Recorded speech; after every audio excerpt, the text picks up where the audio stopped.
All right, what is going on, everybody? Welcome back to another day of SaberSim's DFS Office Hours. It is December 2nd of 2021. It is Thursday here. We've got Thursday night football between the Cowboys and Saints on tap. A little 5-game NBA slate. What do we have on the hockey side of things here?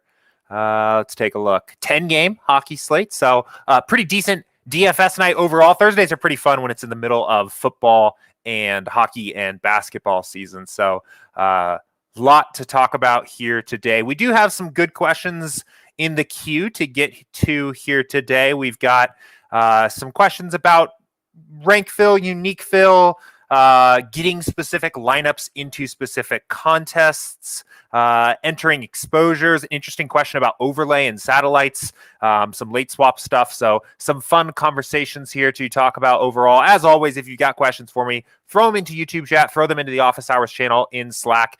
We'll tackle questions in roughly the order that they come in here.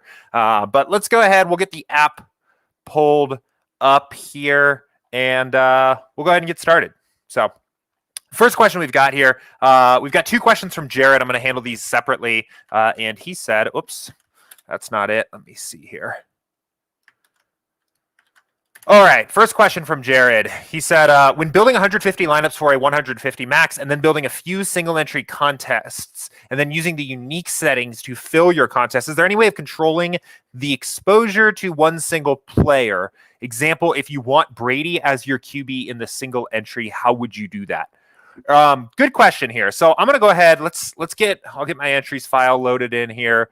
We'll do this. I'm going to answer the question from the standpoint of NBA because I'm not entered for the NFL slate yet for this week. And we'll talk about the best way to do this. I think honestly, you're going to be best off if you want to take this approach of kind of hand picking certain lineups. So I'll tell you what I mean. So first of all, let's look at this here. I have 47 entries tonight, right? And I have a few single entries, right? Let's say, just for example, just to answer this question as an example, let's say I've made the decision that in my 4 single entry contests, I want to play. Let's use Devontae Murray. Actually, let's use somebody that's projected a little bit higher. Let's say I want to play, for whatever reason, DeAndre Ayton in all 4. I want to make sure I have Ayton, right? So we can go ahead and start building these lineups. So we're going to have roughly 47 lineups here. So we'll start this with a build of 47 uniques, right?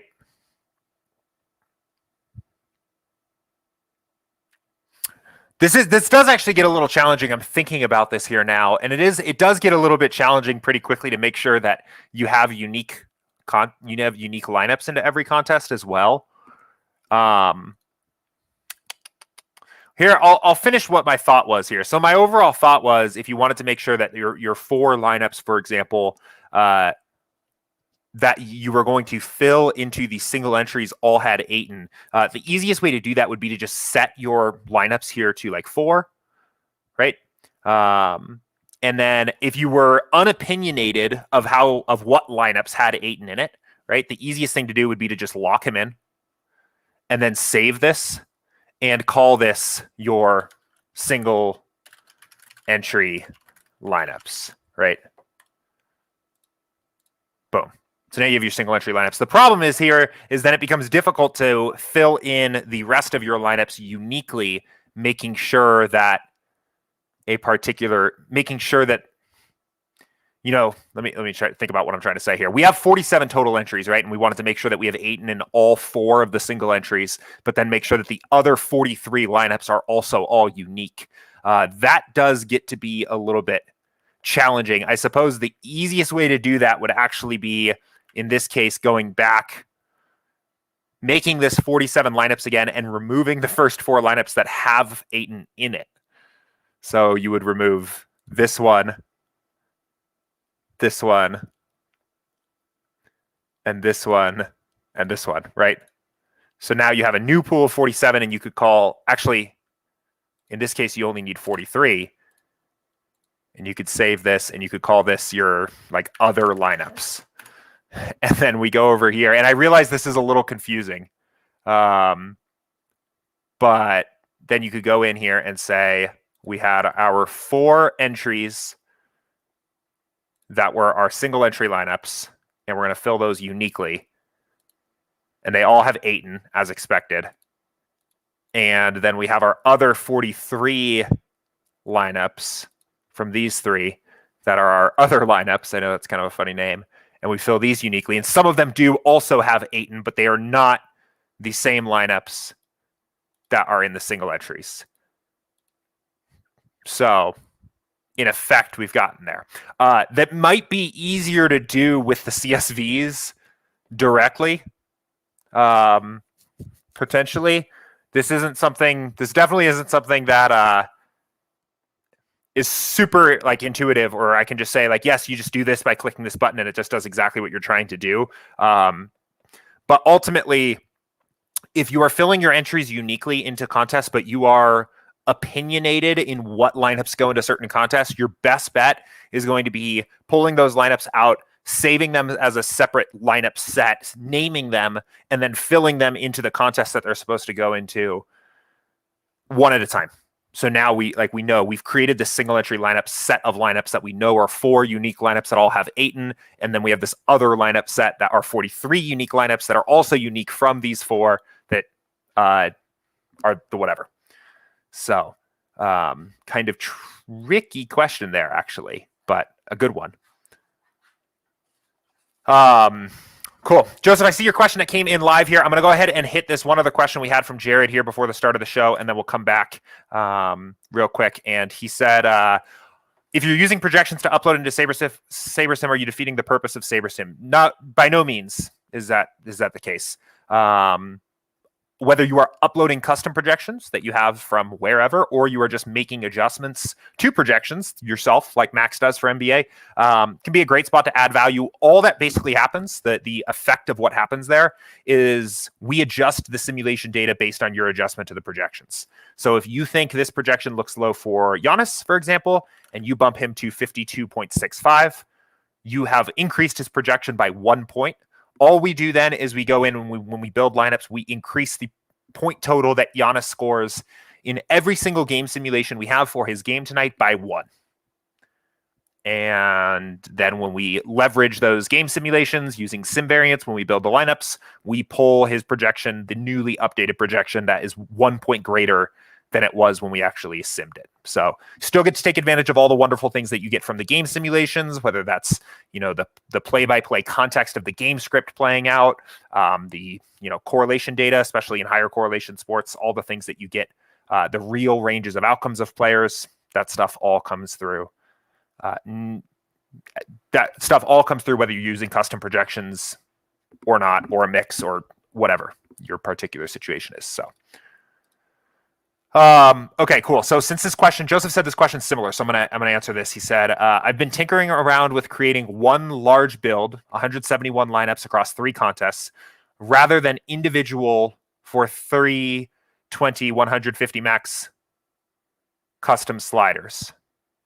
Tonight, 056 using the unique fill method for 171 lineups. How does SaberSim determine which lineups go into each specific contest? I think maybe this get pasted awkwardly here, but I think I get the gist of what you're asking here. Funny enough, I was actually having like a very similar conversation with a friend today about this concept. So yeah, I mean, if you've watched these streams before, you know that like in general, how we recommend the average player fill lineups and build lineups for particular slates is to enter a set of contests that fit our contest selection parameters, right? Like this set of NBA contests is basically exactly that.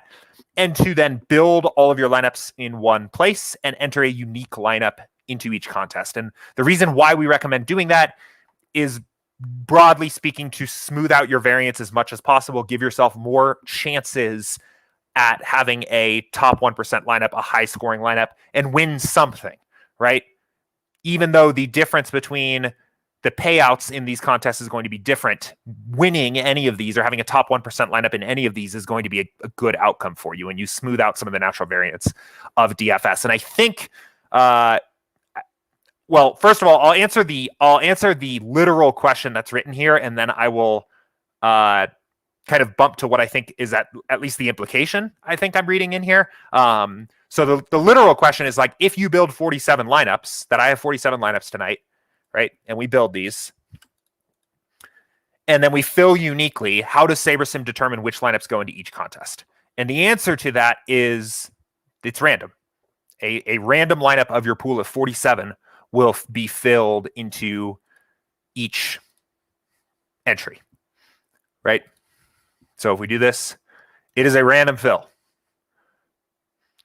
And again, that smooths out your variance, right? That allows you, you're basically saying, I don't need to win both the quarter jukebox and the and one tonight. And I don't need to win 4 different single entries. If I win one of them, I'm realizing some of my edge, even if I'm sacrificing a little bit of upside there because of the pure variance of where the lineups get filled, right? One thing we do want to add is we do want to add a little bit more control over how lineups get filled uniquely. A very common request is, can I make my highest SaberScore lineup go into my highest entry fee contest, right? Can I make my 100 SaberScore lineup go into my $5 contest and then fill and then use my $1 contest and then my 25-cent contest, right? That's something we want to implement in the future. So that's coming, right? But the other implication here is we always talk about these sliders, right? So you've built these particular sliders, and I think that's kind of what's being asked in this question here is like, well, the sliders are different for these contests, right? These single entries actually would theoretically be optimally built at 0.35, and the 20 max sliders would be theoretically built at 0.58, and you have to pick something. And maybe you pick this, which is typically my approach. I pick the bigger contest sliders because I would rather have faded too much ownership and been too variant than too chalky. That's my personal play style. You could pick this and say, I would rather err on the side of caution, or you could pick something in the middle. But the fact remains that, I always come on here and say that our sliders are back tested for particular contests. And you can see very quickly here, well, if you're filling all of these entries uniquely into a bunch of different contest types, then aren't you sacrificing maybe some optimal build settings for the contests that you're filling? And the answer there, I think, too, is ultimately yes. But what you are theoretically gaining is you're lowering your variance. So while you may sacrifice some potential theoretical edge because you built lineups for a single entry that are theoretically optimized for a 20 max, you are gaining that back in lowering your variance and allowing you to realize the edge that you do have more quickly over time. So I still think this is a good approach, especially if you're playing like 50 or so less entries. I think Max mentioned on his video walking through his NBA process that he uses rank fill a little bit more to double down on his best lineups in his pool. I think that's fine once you start to get up to a certain level of stakes and entries in play.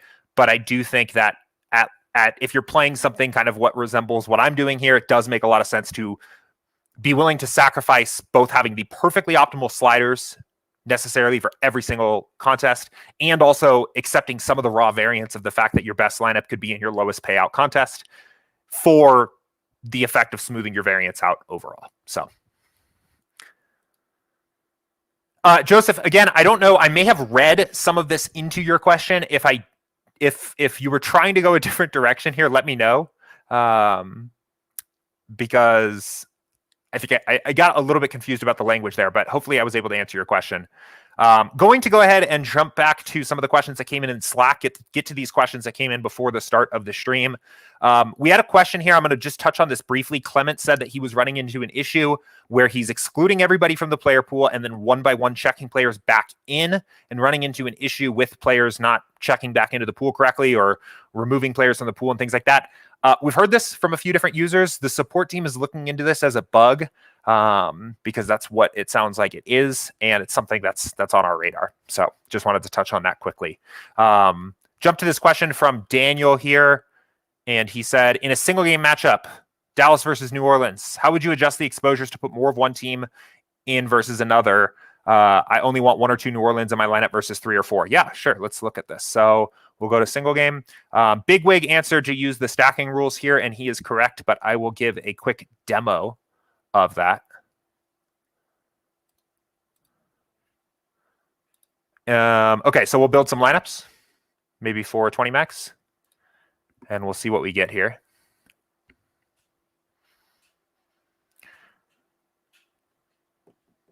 Sounds like Taysom Hill's starting for the Saints tonight, which is kind of interesting. Definitely throws a wrench into this game. Probably a good GPP showdown slate to play, just because now you've got this kind of weird unknown variable in play. Not completely unknown, but I don't think Hill started a game this season, so at least a little bit unique. Anyway, let's make 2 adjustments to projections. So if you want to look at your roster constructions, easiest way to do that is in the Team Stacks tab. So for this particular question, it says you don't want more than 2 players of New Orleans in your lineups. So you can go in here, go to Team Stacks, and then do this by team. So New Orleans 3, we can just remove that. No New Orleans 3 stacks, no New Orleans 4 stacks, and we have no New Orleans 5 stacks. So now every lineup composition here is going to have at max 2 players from New Orleans. So relatively straightforward there, and then hit save. Keep in mind, I've talked about this before, this is going to make you a little chalkier in this particular exact example, right? The Cowboys are favored by, well, it looks like we've got them favored by about 6. I think that's about right. I think they're definitely the favorite in this game. When you have a game like this that has a spread of, 3.5 at least on one team, if the public is going to think that this game's probably not going to stay close, which I think it's probably how the public's feeling, most of the chalkiest lineups, most of the lineups in the pool are going to be overweight on the Cowboys side. So it's fine to do this. There's certainly nothing wrong with doing this, but if I would actually be more interested, just personally on a strategy standpoint, I'd be more interested on the opposite side of this. I think it would be more interesting to get rid of Dallas 3 stacks, Dallas 4 stacks, and Dallas 5 stacks. And play the situation that this game, I don't know why that didn't work the first time. There we go. Yeah. Play the condition that this game is closer than people expect, or that the Saints are more competitive than people expect, just because you'll get a little bit more different and sacrifice very little by way of expected value. But that's how you do it. So, okay, cool. Question from Rick here. And I promise, guys, everybody asking questions in YouTube chat, I will get to everything here. Just want to get to the questions that came in before the start of the stream first. He said, just entered about 20 PGA overlaid satellites. Is the best strategy to use a unique in each of those, which I did, or does that limit upside since there's not a huge prize pool like a GBP? It's kind of up to you. It does limit upside, but you have a much higher chance of winning a ticket. I mean, it would also be worth knowing, like, how much, like, if it depends on what the satellites are. Like, if you've entered, let's say you've entered $50 of satellite value into these. If any of those satellites have a ticket prize that is less than $50, it's probably a bad idea to fill them uniquely.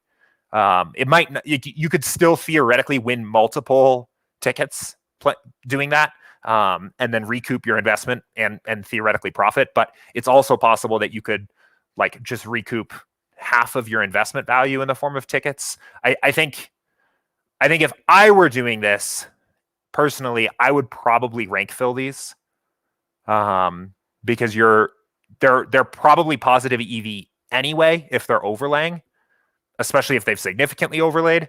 So you might as well just maximize upside. Also, when I end up playing satellites personally, it's extra. It's stuff I'm not as worried about from a bankroll investment standpoint. And, like, I'm not super concerned at minimizing variance in that case, because that it's extra bankroll that I can afford to lose, that I'm playing purely because I've generally found positive EV overlaid contests to play.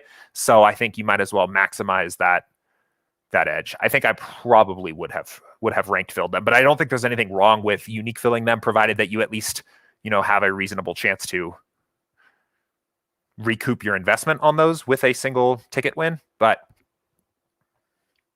yeah, that would probably be my approach. So, but good question here. A few questions about late swap from GA33.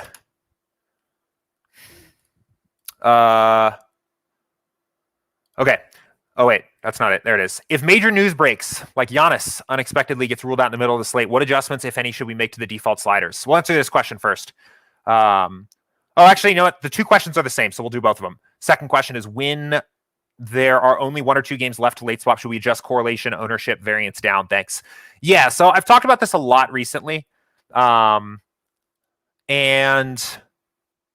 I think there's a good argument to be made to selectively lower some of your sliders when late swapping if certain news has broken. But it depends a lot on the context of the slate overall. If news like this broke, right? So in this particular case, Giannis is in the first game. But let's say we get like Devin Booker's hurt. Let's say we get Chris Paul's out for the Suns halfway through the slate, right? Because when you are late swapping, there are already players that have played. There are players that are in your lineups that are taking up salary. There are positional issues. You could have a situation where all the positions are used, things like that, right? You are typically not going to be able to late swap into as much exposure for a particular player when you are late swapping as you would have before lock, right? If the Suns come out and say, we're playing the Pistons and Booker's out and let's just rest Chris Paul tonight, right? And all of a sudden, Cameron Payne and Landry Shamet and other players like that. I mean, these guys are already good values, but now they're spectacular values, right? Like you may not be able to get to, if you wanted 100% Cameron Payne at lock, now you maybe will only be able to get 50% of him into your lineups when you're late swapping because of salary and positional restrictions, right, that have come up. So I do at times end up turning down my variance and ownership fade sliders when I'm adjusting to this late news, primarily for the reason because I don't want the builder to avoid using a particular player because a particular set of sims got pulled in that particular sim variance set, or because that player's ownership was a little bit too high.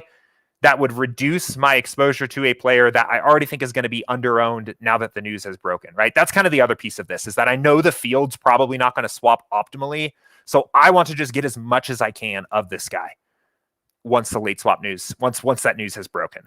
And the bigger the news is, the more spectacular the value play has opened up in the slate, the more likely I am to turn these down a little bit. Because again, I want as much of those players as possible because the field's not going to roster them optimally.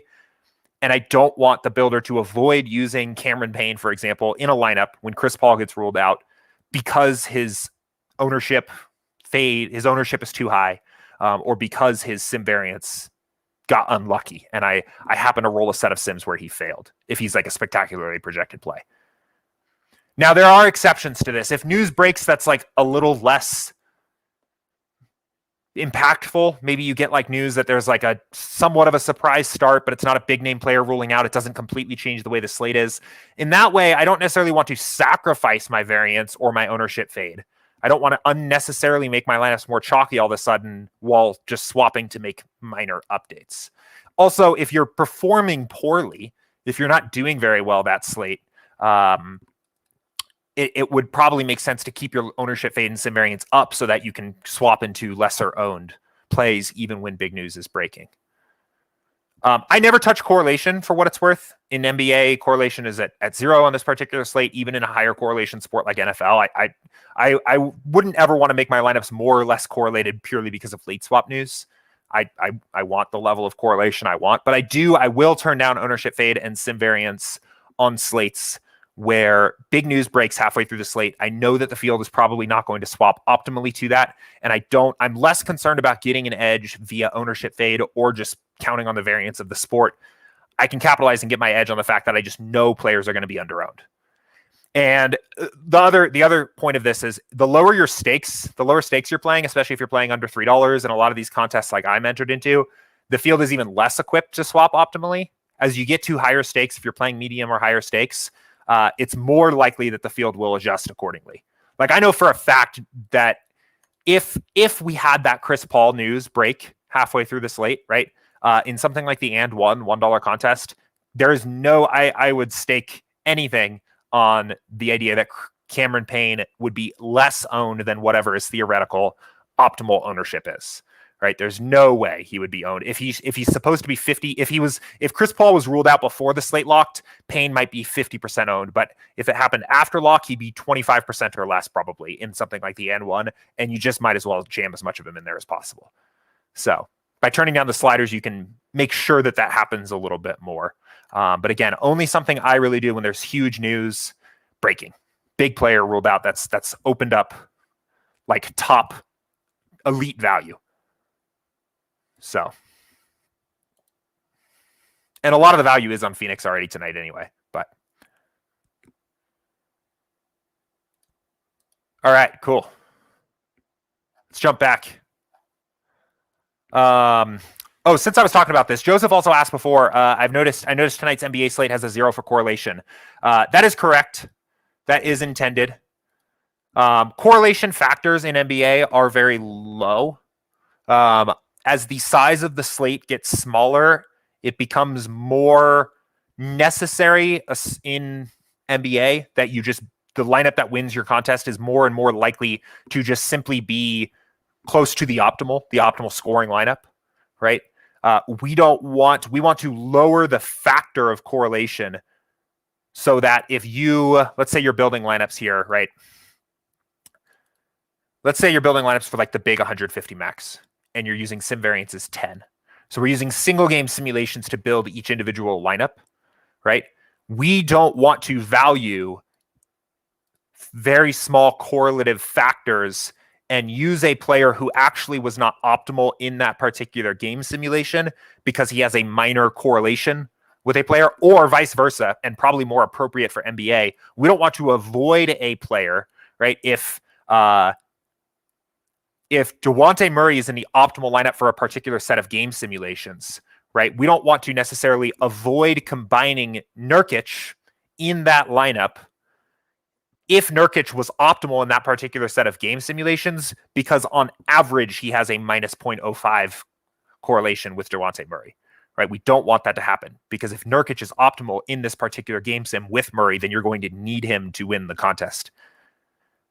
On bigger slates, 12-game NBA slate, you can allow that correlation factor to slightly come up because the need to build basically the actual scoring optimal is lower because the lineups that win that night are less likely to be the optimal. So you can value the impacts of correlation a little bit more. This is true of other sports as well, right? We can look at a sport like NFL, and let's look at Showdown is a little bit of a unique beast, but let's look at like the main slate. So the main slate, if you're playing a 20 max 50K, right? Correlation is high, right? If you look at the afternoon only slate, correlation is actually also 0, right? Well, you say, well, hey, in NFL, it's a high correlation sport. Why would correlation be off for a 4-game slate? The answer is that in some ways, the correlation naturally comes through in the game simulations, right? Because they're play-by-play sims. If you draw a sim where Lamar Jackson has 40 points, it's probably likely that other players, Mark Andrews, Marquise Brown, did well, and they'll be naturally exposed to that lineup as well. But the kind of more like mathematical side of this here is that in a 4-game slate, the lineups that are going to be at the top of the contest at the end are likely to be closer to the actual scoring optimal, which means the tool of correlation that we use to build good lineups, the value of that tool goes down because what becomes most important is getting the 9 independent pieces or the 8 independent pieces in all the lineup together. So anyway, hope that helps. That is the short answer here. The very short answer was that this is not an error for the NBA slate, but I gave the full long answer there. So, Jack says, "Hi Jordan, can you give me advice on getting lineups that project for a higher point outcome? In 3 years of playing fantasy NBA, I have only went over 400 actual points 2 times in a FanDuel large GPP." Interesting question here. Very similar to one we talked about yesterday here. We were talking about it from the NFL side, but let's talk about this again because I don't think I could ever talk about this particular concept too much. So let's talk about this. First of all, let's build some lineups and just see what they look like here. and see what we are talking about here. It is difficult to get a lineup that scores 400 actual points. From a probability standpoint, it is a event that is extremely unlikely, right? When we are building lineups here, right? We've built 20 lineups here. This projected score, and actually, I think it's easier seen thinking about it from the 50th percentile, right? This is our expectation of what this lineup is going to do on average, right? 50% of the time. 50% of the time, this lineup, the best lineup we have in the pool for this 20 max, 10K to 50K, is going to score 303 or less FanDuel points, right? If we change this to the... Actually, it's not. It's probably even less than that. But if we change this to the 85th percentile, right?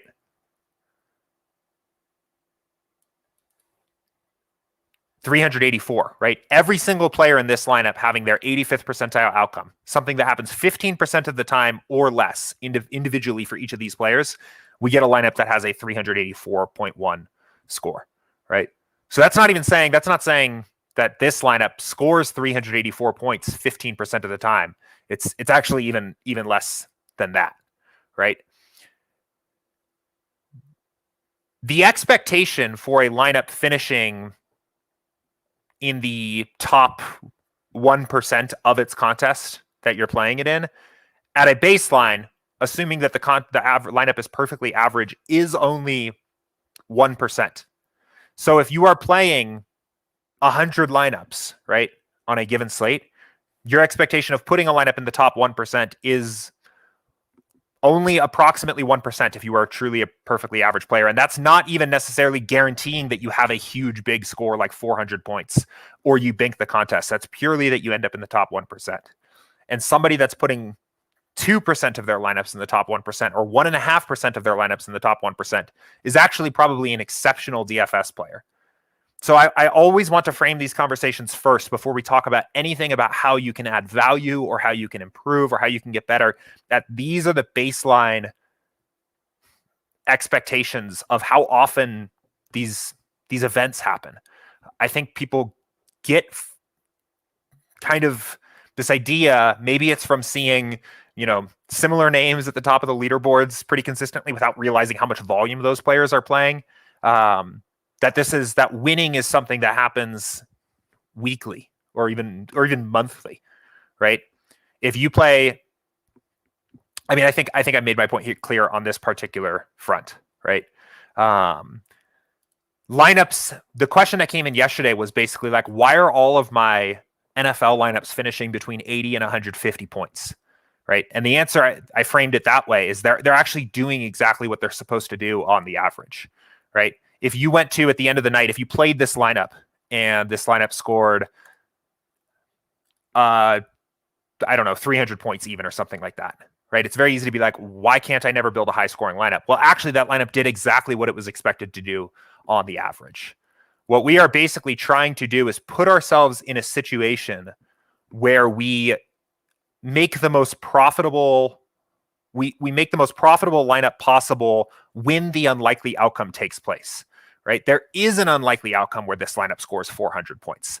And what it probably looks like or what it resembles is every single player on the average across the lineup having their 95th percentile outcome, right? And we can see what this actually individually looks like, or at least like what it resembles when this takes place, right?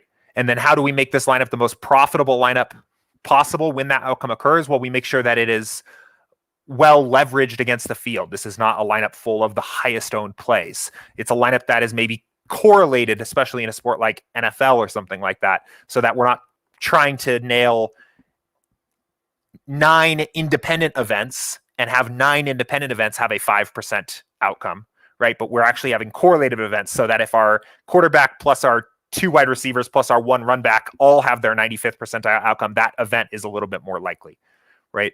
Those are the things. That's why that's how correlation and ownership and things like that start to come in. But at a baseline, what is the average projection, or more precisely, what is the average projection? This is what your expectation of what this lineup is going to do that particular night, right? And I mean, the flip side of that is the reason why we don't maximize projected score, why SaberSim is kind of unique in the fact that we don't prioritize projected score, is because it doesn't actually really matter in terms of determining how good a GPP lineup is. So I realize, Jack, that this probably isn't the answer that you were looking for here of like, how do I build lineups that are going to do better in DFS? The more practical side of like, how do you build lineups that have a better chance to have upside is hard to answer. And there's a lot of different ways to go about it. My best advice I can give is to check out the dozens of videos we have on our YouTube channel that are basically intended to answer this question.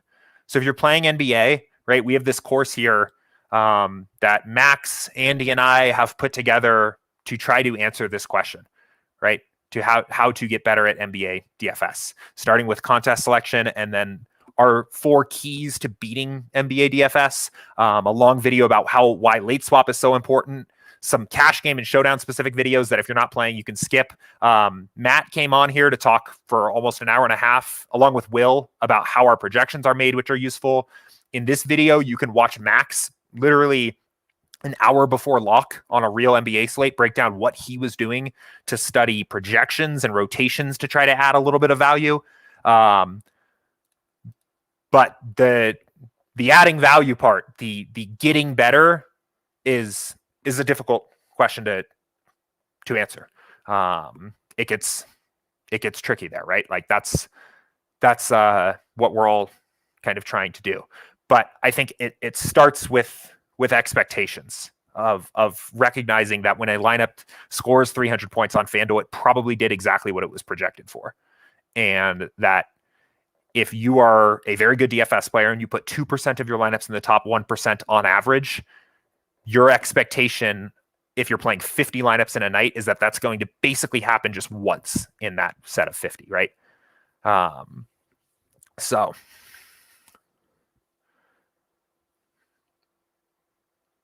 that's where I would start. And I think the last thing I would say about this too is like the goal here. So the first question that's written here is, can you give me advice on getting lineups that project for a higher point outcome? And that is not exactly how I would say the goal is, right? That's not exactly what we're trying to do. If you wanted lineups that project for a higher outcome on average, right? Like the easiest thing to do would be to take your build of 20 lineups and change your sort to projected score, and now you've got 20 of the highest projected lineups in your pool of 500. Now we've got the highest projected on average lineups in the pool, the best projected 20. But you see, that actually really didn't do anything. And what probably happened is now we're playing lineups that are probably a lot more highly owned and are actually probably a little bit lower expected value. That we've gained almost nothing in average expectation here, and we've sacrificed so much in expected value of what we expect to gain when this lineup has the unlikely ceiling outcome. And in a sport like NBA, it's not as noticeable because it's lower variance. Projections in general, players are pretty normally distributed, right? What is expected to happen at the average somewhat more accurately predicts what's likely to happen at the ceiling. But if we look at something like NFL, that's not at all the case. And we'll see that in NFL, we can gain projection. We can gain average projection pretty significantly here by doing this. But we are secretly losing a lot of expected, or not even secretly. We are like, it is hidden from us how much expected value we are losing by doing this. Here, I'll show you what I mean, because it's kind of hard to explain this in words, right? Let me build some lineups.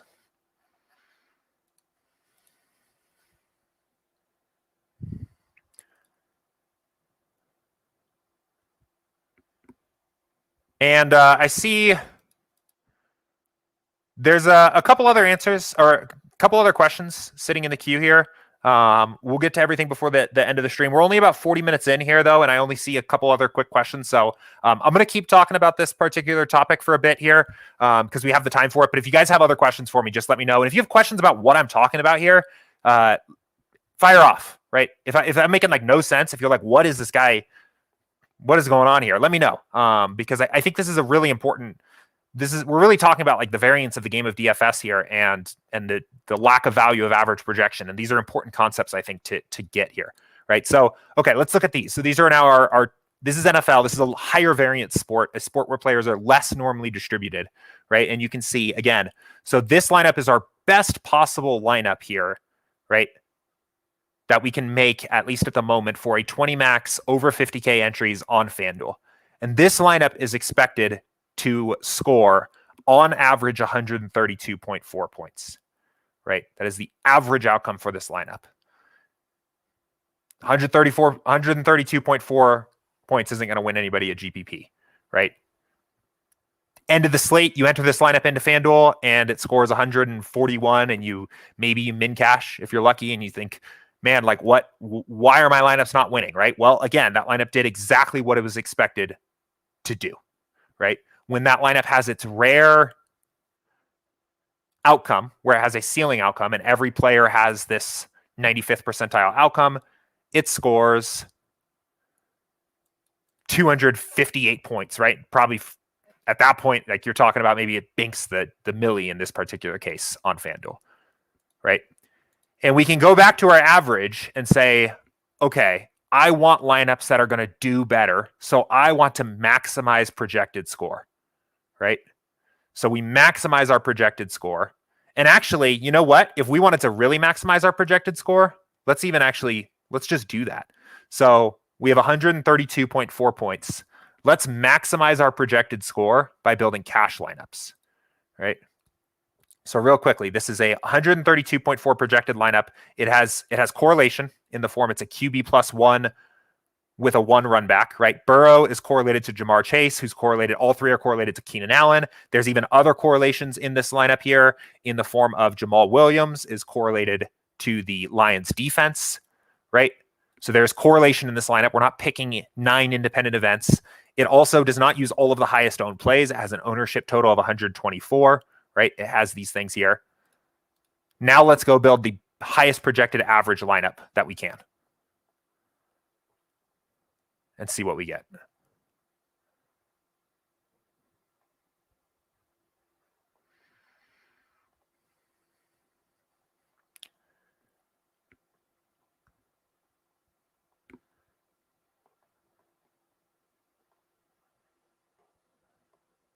Okay.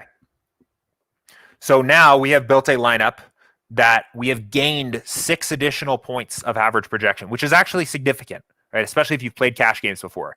Adding 6 points of projection is quite a bit here. This is actually a better example. Let's do this. So we've added 6, right? But we have sacrificed essentially all of our correlation. We've actually even added some negative correlation here. Hunter Renfrow and Foster Moreau are negatively correlated. We've increased our ownership,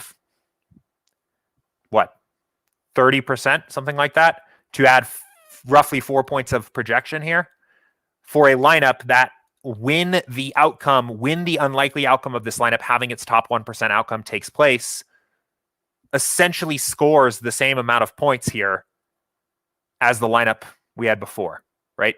Does that make sense? You are making a lineup less profitable when you're making, first of all, a lineup that is less likely to have its top 1% outcome because it is less correlated.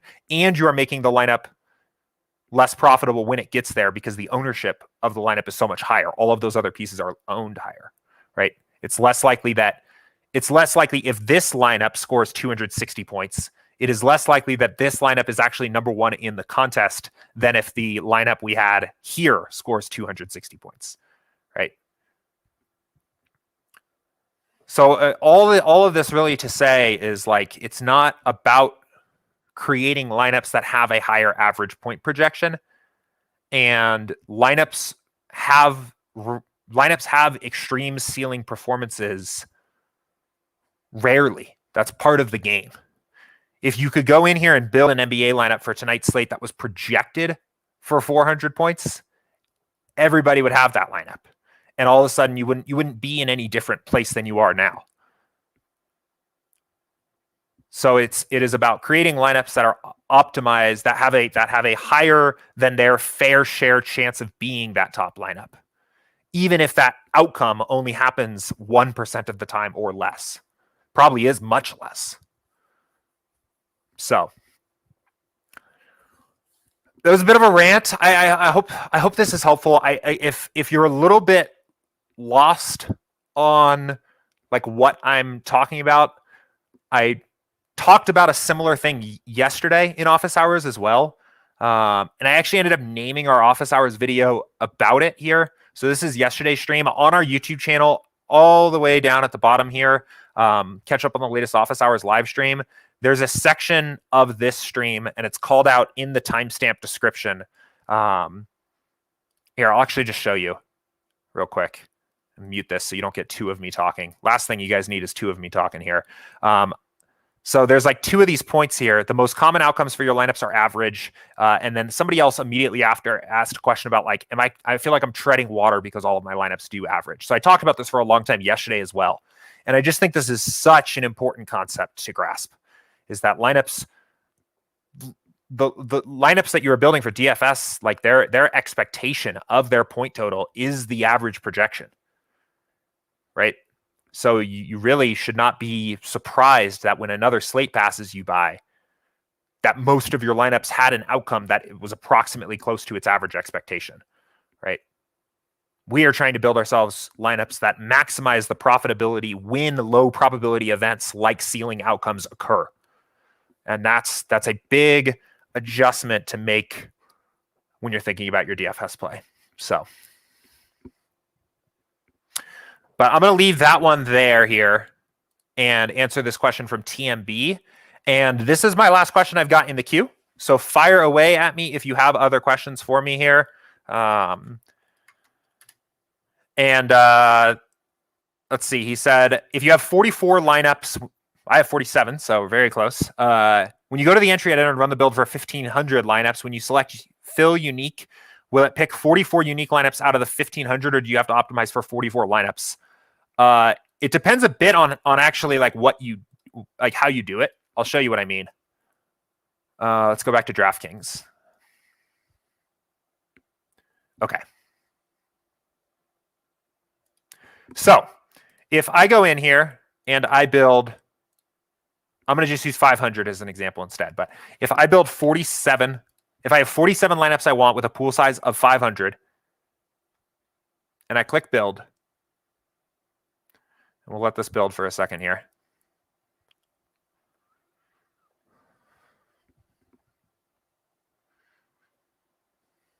All right. So if I use this build of 47 lineups and fill them uniquely, right? This is only going to use from those 47, those first 47. It will not pull from the broader pool of 500. It will only pull from the 47. However, if I were to go back here and then set this to 500 and then click save, right? Oops. Well, it doesn't seem to want to save the 500. It might be because it's the whole pool. Let's click the 100. Huh, that's kind of strange. Maybe, oh, there it goes. I think it was just lagging. Okay, so now I have a lineup set of 100, right? So if I fill these 100, right, now it's going to pull 47 random lineups from that set of 100 and fill them uniquely. There's going to be 53 lineups, 53 random lineups from the pool of the 100 that don't get used at all. So it depends on the number of lineups in the lineup set in terms of how that works. So, but again, it won't exceed this initial pool of 100. It won't go to lineup 150th and fill that in. It will only use those lineups from that 100. So I think from a practical standpoint, if you're going to use unique fill, you might as well generally just set the number of lineups to the actual number of lineups you have so that you have more control over what lineups actually end up in there. Like it's possible that in a set of if you're randomly pulling out 47 out of a pool of 100, it's possible that you could end up you could by chance pull lineups that you could have 100% Nurkic without even realizing it just because of the luck of the draw. So I would say just set your number of lineups for unique fillers, for people that are filling uniquely, to the actual number of contests, to the number of entries you have. So Kyle says, for cash games, is it better to play the lineup with the higher projected score or SaberScore? They're virtually identical. So if you build lineups using the actual cash settings, right? We talked about this yesterday. There can sometimes be a very, very subtle difference between these two. It might change the order of a lineup slightly, but they're virtually identical. Gun to my head, making a decision here, it's better to use the one that has the higher projected score. But again, there's almost no difference. Let's see if there is any difference tonight, because sometimes there is literally no difference. Yeah, that's fine. Okay, so top overall lineup, and we switch this back and forth. So it seems like of our entire pool of 20, there is like probably one lineup that is differing here. But if we were literally just looking for one, right, there's no difference between these two. And even if there was, it would likely be like maybe a 0.1 or 0.2 projected point difference that really actually isn't going to end up mattering that much.